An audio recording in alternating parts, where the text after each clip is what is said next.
Wisconsin Governor Tony Evers issuing a statement on the president's decision as well, saying he's proud and honored to support him, thanking President Biden for all the work they've done together.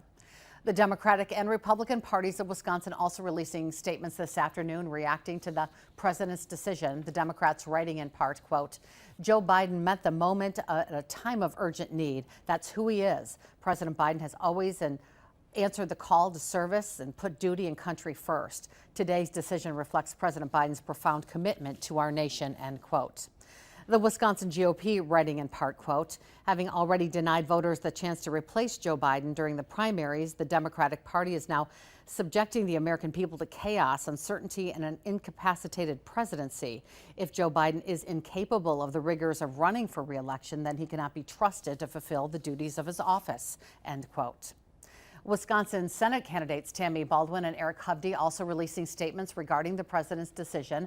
Democratic Senator Baldwin writing in part, quote, it's been an honor to work with Joe Biden to deliver real, meaningful change for working Wisconsinites across our state. Throughout all of that work, I've been inspired by his decency, integrity, and dedication to service, and I'm deeply grateful for that. Thank you, President Biden, end quote.